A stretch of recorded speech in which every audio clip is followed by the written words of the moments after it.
ไปที่กองประชุมปรึกษาหารือระดับชาติเกี่ยวกับการนำไส้การสนองทุนจากสหประชาชาติเพื่อการพัฒนาผ่านเครื่องมือการสนองทุนแบบใหม่ซึ่งจัดขึ้นในวันที่8 เมษายน 2025ภายใต้การเป็นประธานร่วมของท่านนางพรวรรณ อุทวงศ์รองรัฐมนตรีกระทรวงแผนการและการลงทุนมีทานบักโคเดียเบอร์คานอฟผู้ประสานงานองค์การสหประชาชาติประจำลาวมีผู้เข้าร่วมจากบรรดาข้าราชการของรัฐที่เกี่ยวข้องคู่ร่วมพัฒนาสถาบันการเงินสากลและบรรดาเครือข่ายขององค์การสหประชาชาติเข้าร่วมในนั้นสาธารณรัฐประชาธิปไตยประชาชนลาวได้ให้บุริมสิทธิ์แก่การเติบโตที่ยืนยงที่มีส่วนร่วมของทุกฝ่ายมีความทนทานต่อการเปลี่ยนแปลงดินฟ้าอากาศทั้งตอบสนองได้กับความต้องการที่ปรากฏขึ้นใหม่กับประชาชนการประชุมปรึกษาหารือจะช่วยให้ทางพวกเขาสามารถเพิ่มทวีการประสานสมทบกับสหประชาชาติและรับประกันว่าบรรดาคู่ร่วมงานสากลจะได้จะตั้งปฏิบัติเวียกงานโดยสอดคล้องกับเป้าหมายแห่งชาติโดยเฉพาะในบรรดาแขนงการต้นต่อเช่น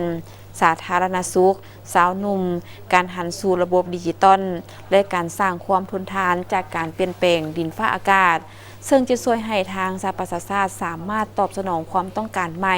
อย่างมีประสิทธิผลพร้อมกับส่งเสริมการสุขยู่ให้บรรดากลไกกตาการสนองทุนที่ส่งเสริมการมีส่วนร่วมในทั่วหน่วยงานต่างๆสมาชิกได้ร่วมใจกันสร้างความเข้มแข็งให้แก่การประสานงานของผู้ให้ทุนและสร้างความสอดคล้องต่อกับการสนองทุนทีโบแม่นการสนองทุนลักเส้นการประกอบส่วนของแต่ละระยะโครงการที่มียุทธศาสตร์เพิ่มขึ้นติดพันกับบริมสิทธิ์แห่งชาติเคียงคู่กันนั่นในการสร้างความยืนยงให้แก่ระบบของสหประชาชาติที่เป็นส่วนหนึ่งในการรับประกัน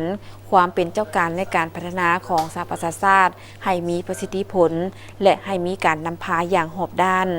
กองประชุมยังจะได้มีการนำเสนอหัวข้อต่างๆเช่น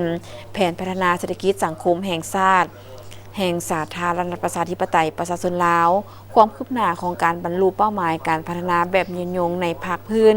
บรรดาแผนงานร่วมกับสหประชาชาติที่กำลังดำเนินงานอยู่เช่น